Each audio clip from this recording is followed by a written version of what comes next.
சிவாய நமஹ. முப்போதும் திருமேனி தீண்டும் ஆதிசைவர்கள் குலத்தில் சுந்தரமூர்த்தி சுவாமிகளினுடைய வழிவழி தோன்றல் திருவான்மையூர் அடியாருக்கு அடியேன் சந்தோஷ் திருமேனி சிவாச்சாரியார். பீகாக் சேனல் நேயர்கள் அனைவருக்கும் அன்பான வணக்கம். இந்த பதிவில் நம்ம என்ன பார்க்க போகிறோம் அப்படின்னு கேட்டிங்க அப்படின்னா, வரக்கூடிய 2025 மே மாதம் 11ஆம் தேதி குரு பகவானினுடைய பெயர்ச்சியானது நடக்குதுங்க. காலபுருஷ தத்துவத்துக்கு 2ஆம் பாவத்திலேருந்து 3ஆம் பாவத்துக்கு குரு பகவான் பெயர்றாரு. அதாவது ரிஷபராசியிலேருந்து மிதுன ராசிக்கு போறாருங்க. மிதுன ராசி அப்படிங்கிறது காத்து ராசி. அந்த காத்து ராசியில குரு பகவான் ஒரு வருடத்திற்கு மேலே இருந்து நமக்கு பலாபலன்களை தராரு. இந்த குரு பகவானினுடைய பயிற்சி காலத்துல எப்படி உங்களுடைய ராசிக்கு பலன்களை வழங்க போறார் அப்படிங்கிறத தெளிவா பார்ப்போம். பொதுவாகவே இந்த குரு பகவானை பத்தி நம்ம நிறைய விஷயம் நல்லா தெரிஞ்சுக்கணுங்க. குரு பகவான் அப்படிங்கிறது வானமண்டலத்தை, அதாவது இந்த மேருமலையை அவர் சுற்றி வருவதற்கு பார்த்தீங்கன்னா சரியாக 12 வருடங்கள் ஆகும். அந்த ஒவ்வொரு வருடமும் சரியாக ஒவ்வொரு ராசியை அவர் கடந்து கடந்து போயிட்டு இருப்பாருங்க. அந்த வகையில் இப்போ இந்த மே மாதம் 11ஆம் தேதி 2025 குரு பகவான் ரிஷப ராசியிலேருந்து மிதுன ராசிக்கு பெயர்றாரு. இந்த பெயர்ச்சி காலத்தில் 12 ராசிகளுக்கும் ரொம்ப ஒரு அற்புதமான பலன்களை தர்றதுக்கு இருக்கார். பொதுவாக சொல்லணும்னா காலபுருஷத்துக்கு 3ஆம் பாவம் அப்படிங்கிறதுனால உலகத்தில் இந்த வலிமைக்கும், அதாவது யார் வலிமைசாலி அப்படிங்கிற மாதிரியான சில போட்டிகள் நாடுகளுக்குள்ளே ஏற்படுவதற்கான வாய்ப்புகள் இருக்கு. காற்றினுடைய தன்மையில போறதுனால பார்த்தீங்க அப்படின்னா, குறிப்பா சொல்லணும்னா சூறாவளி மாதிரியான விஷயங்கள், வாயு சம்பந்தப்பட்ட சில விஷயங்கள், இதுலெல்லாம் கொஞ்சம் சீற்றங்கள், இயற்கை சீற்றங்கள் ஏற்படுவதற்கு வாய்ப்பு இருக்கு. இதெல்லாம் மக்கள் கவனமாக இருக்கணும். அப்புறம் குரு பகவானை நல்லா கவனிக்கணுங்க. குரு பகவான் அப்படிங்கிறவர் ஜூபிட்டர் பிளானட் இல்லைங்களா? அவர் ஒரு பூமியை விட 12 மடங்கு ஒரு பெரிய சுழற்சி பாதையை கொண்டவர். அதே போல பூமியை விட 64 மடங்கு பெரிய உருவம் அவர்கிட்ட இருக்குங்க. அதனால என்ன நன்மை நமக்கு அப்படின்னு கேட்டிங்கன்னா, இதுவரைக்கும் நம்மளுடைய பூமி தோன்றியதுலேருந்து பல ஆயிரம் முறைகள் பூமியை தாக்கவிருந்த பலவிதமான எரிகற்கள்கள், அதே போல் இந்த வான்வெளி தாக்குதல்கள், இதுமாரி நிறைய ஏதாவது கல் மோதுறதுக்கோ ஏதோ ஒரு பெரிய ஒரு பிளானட் மோதுவதற்கோ ஆஸ்ட்ரோனாய்ட்ஸ் வந்தது அப்படின்னா, அந்த பூமியை விட பார்த்தீங்க அப்படின்னா அதீதமான 60 மடங்கு அதீதமான ஈர்ப்பு சக்தி கொண்டது இந்த குரு அப்படிங்கிற அந்த பிளானட்டுங்க.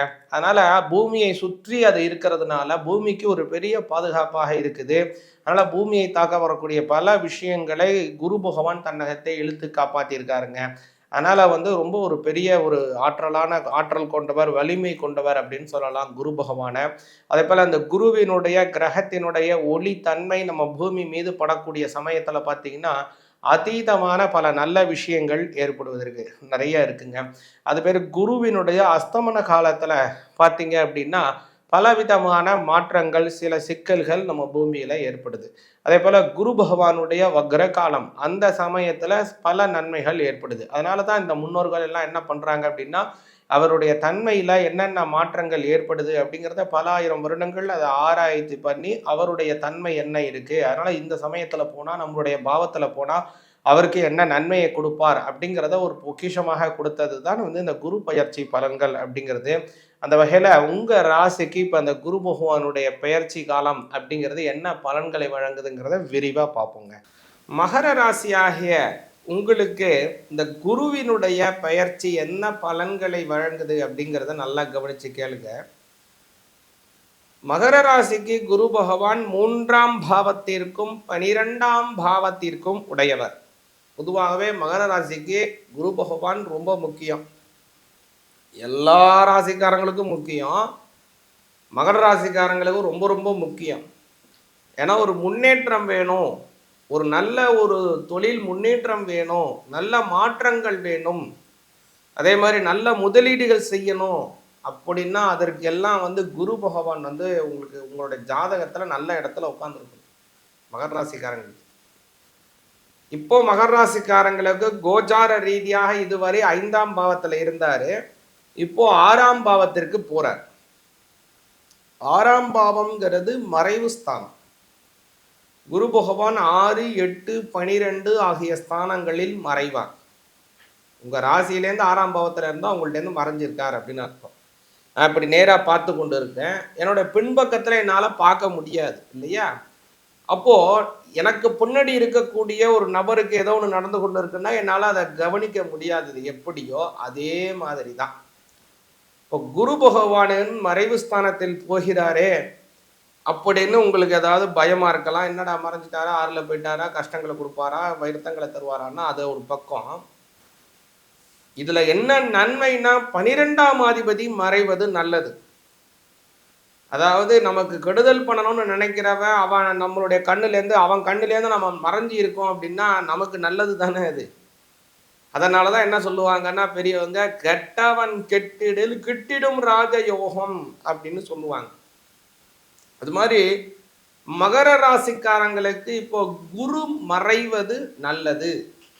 முதல் விஷயம், கெட்டவன் கெட்டிடில் கிட்டிடும் ராஜயோகம், அது ஒரு அமைப்பு. 12ஆம் அதிபதி 6ல் மறைவது நல்லது. சரி, அடுத்ததாக பார்த்தீங்கன்னா மகர ராசிக்கு 3ஆம் அதிபதியாக உள்ளவர் இல்லைங்களா, அவர் 6ஆம் பாவத்தில் மறைவதனாலே முன்னேற்றங்கள் அப்படிங்கிறது கடுமையா இருக்கும். கடுமையான போராட்டத்தின் மூலமாகத்தான் முன்னேற்றம் இருக்கும். முன்னேற்றம் இருக்கும், ஆனால் முன்னேற்றம் எப்படி இருக்கும்? கடுமையான போராட்டம், ரொம்ப ஸ்ட்ரகிள் பண்ணி நீங்கள் போராடுவி, அதை போராடி முன்னேறுவீங்க. அப்போ முன்னேற்றம் இல்லை அப்படிங்கிறது இல்லை, முன்னேற்றம் உள்ளது. ஆனால் கடுமையான முயற்சியின் பயனாக முன்னேற்றம் கிடைக்கும். இது ஒரு நல்ல விஷயம். அடுத்ததாக பார்த்தீங்கன்னா குரு பகவான் எந்த இடத்துல இருக்காரோ அதை வச்சு சில இடத்துக்கு கொடுப்பாரு, சிலருக்கு கெடுப்பாரு, சிலருக்கு மறைச்சிருவாரு, சிலருக்கு அருளுவாரு, இது மாதிரி நிறைய விஷயங்களை கொடுப்பார். ஆனால் அவருடைய பார்வைங்கிறத நல்லா விசாரம் பண்ணீங்கன்னா நல்லதை மட்டுமே செய்யக்கூடியது குரு பார்வை.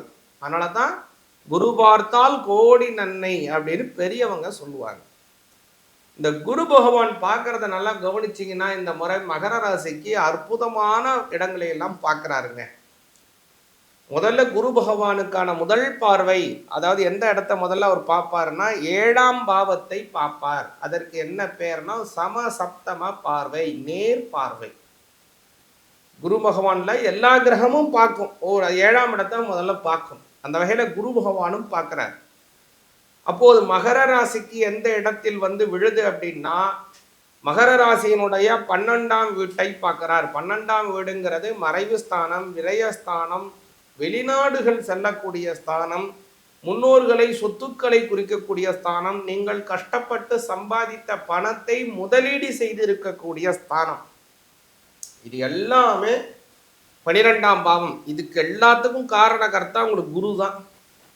அந்த குரு அவர் வீட்டையே பார்க்குறார், உங்களுக்கு அது 12ஆம் வீடு, அவ்வளோதான், முடிஞ்சு போச்சு. அப்போ அந்த குரு பார்க்கறதுனால என்ன நடக்கும், என்ன நன்மை அப்படின்னு கேட்டிங்கன்னா நல்ல முதலீடுகள் செய்வீங்க, அல்லது முதலீடு செய்திருக்கீங்கன்னா அதன் மூலமாக லாபம் ஏற்படும். வெளிநாடு செல்லணும்னு ஆசையில் இருந்தீங்கன்னா வெளிநாடு போயிட்டு வருவீங்க. கடல் கடந்து செல்லக்கூடிய யோகம் உருவாகும். அது மட்டும் இல்லை, முன்னோர்கள் சொத்துக்களும் உங்களுக்கு சீராக சேரும். ரொம்ப நாளாக உங்களுக்கு நஷ்டமாயிடுச்சு, பணம் அவர்கிட்ட கொடுத்தோம் திரும்பியே வரலையேன்னு நினச்சி கொண்டிருந்தீங்கன்னா அவங்க அந்த பணத்தை திருப்பி கொடுத்துருவாங்க. இப்படின்னு பல எண்ணற்ற நன்மைகள் உங்களுக்கு நடக்கக்கூடியது இந்த குரு பகவான் பார்க்கறதுனால. அடுத்ததாக பார்த்தீங்கன்னா மகர ராசிக்கு குரு பகவானுடைய பார்வை 2 இடத்துல விழுது. அதாவது குரு பகவானுக்கு இது நேர் பார்வை பார்த்தோம் இல்லைங்களா, குரு பகவானுக்கு விசேஷ பார்வை என்னன்னா 5ஆம் வீட்டையும் அவர் நின்ற வீட்டிலிருந்து 9ஆம் வீட்டையும் பார்ப்பது விசேஷ பார்வை. அந்த வகையில அவர் 5ஆம் பார்வையாக பார்க்கிறது. அதாவது மகர ராசிக்காரங்களுக்கு பார்த்தீங்கன்னா 10ஆம் வீட்டை பார்க்கிறார். 10ஆம் வீடு ஜீவனஸ்தானம், கர்மஸ்தானம் அப்படின்னு பேர். அதனால உங்க தாய் தந்தை இருக்கும் உங்களுக்கும் ஒரு கருத்து வேறுபாடு இருந்தால் மறையும். ஏன்னா அது கர்மஸ்தானம் இல்லையா. அவங்களுக்கு ஏதாவது உடல் ஆரோக்கியத்துல பிரச்சனை இருக்கு, ரொம்ப நாளா ரொம்ப முடியாம இருக்காங்க அப்பா அம்மா அப்படின்னா அவங்களுக்கு உடல் ஆரோக்கியமாக இருப்பாங்க. மறுபடியும் அவங்களுடைய பழைய சூழ்நிலைகள் மாறும். அது மட்டும் இல்ல, அவங்கள் மூலமாக உங்களுக்கு ஒரு பிரதியுபகாரங்களும் கிடைக்கும். பல நன்மைகள் மகர ராசிக்காரங்களுக்கு பெற்றவங்க மூலியமா கிடைக்கும். அது ஒரு பெரிய சிறப்பான விஷயம். அடுத்ததாக மகர ராசிக்கு இரண்டாம் வீடுங்கிறது தனஸ்தானம், வாக்குஸ்தானம், குடும்பஸ்தானம், பொருளாதார உயர்வுகளை தரக்கூடிய ஸ்தானம். அந்த இடத்தை குரு பார்க்கிறார். அதனால குரு பார்த்தால் அந்த இடத்துல நன்மைகள், அந்த இடத்துல தனலாபம் ஏற்படும், பொருளாதார உயர்வுகள் ஏற்படும், குடும்பத்திலே நல்ல சந்தோஷங்கள் ஏற்படும் அப்படின்னு இந்த குரு பகவானினுடைய பார்வையினாலே நன்மைகள் அதிகமாக உங்களுக்கு ஏற்படுதுங்க.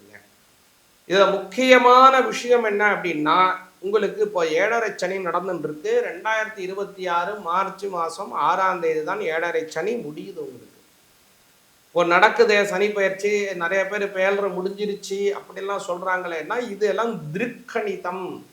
நாம் கடைபிடிப்பது வாக்கிய பஞ்சாங்கம். அதாவது திருநள்ளாறு, சினை பகவானுக்குன்னு இருக்கக்கூடிய திருநள்ளாறு, குரு பகவானுக்குன்னு இருக்கக்கூடிய ஆலங்குடி க்ஷேத்திரம், மாதிரி நவகிரகத்துக்குன்னு இருக்கக்கூடிய அத்துணை க்ஷேத்திரத்திலையும் வாக்கிய முறைப்படிதான் பஞ்சாங்கத்தை கணனம் செய்து, வாக்கிய முறைப்படிதான் பஞ்சாங்கத்தை நிர்ணயம் செய்து, அவங்களுடைய ஆலய திருவிழாக்கள், அனைத்து விதமான சிவராத்திரி முதலான மகோத்சவங்களை அவங்க செய்கிறாங்க.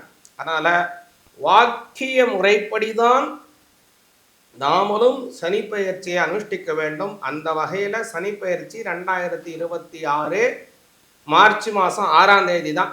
அதனால் இப்போ 7.5 சனி நடக்குதுன்னு கவலை வேணாம். 7 சனிக்கிழமை சனி பகவானுக்கு எள்ளு தீபம் ஏற்றுங்க. முக்கியமானது என்னன்னா, இந்த சமயத்தில் இந்த குரு பகவானுடைய மாற்றமான காலத்தில் ஐயப்பன் வழிபாடு செய்யணும்.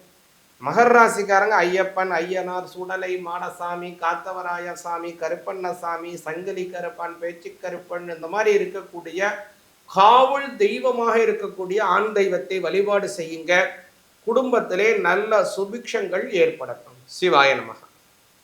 இந்த குரு பயிற்சியினுடைய பலன்கள் உங்களுக்கும் உங்கள் குடும்பத்தாருக்கும் நல்ல சுபிக்ஷத்தை ஏற்படுத்தட்டும், நல்ல அபிவிருத்திகள் ஏற்படணும், செய்தொழிலே நல்ல சிறப்புகள் ஏற்படணும், குடும்பத்திலே தன லாபங்கள் ஏற்படணும். அதே போல குரு பகவானுடைய பரிபூர்ணமான பார்வை நல்ல சுபிக்ஷத்தை ஏற்படுத்தணும் அப்படின்னு எல்லாம் வல்ல எம்பெருமான பிரார்த்தனை பண்ணிக்கிறேங்க. நாம் பார்த்து கொண்டிருக்கிற இந்த பீகாக் சேனல் அப்படிங்கிறது ஆன்மீக தகவல்களை உங்களுக்கு தரக்கூடிய அற்புதமான சேனல். இந்த சேனலை பின்தொடருங்க, சப்ஸ்கிரைப் பண்ணுங்க. அதுபோல இந்த சப்ஸ்கிரைப் செய்வதன் மூலமாக நாங்கள் போடக்கூடிய ஆன்மீக தகவல்கள் உங்களுக்கு உடனடியாக வந்துருங்க. சிவாய நமக.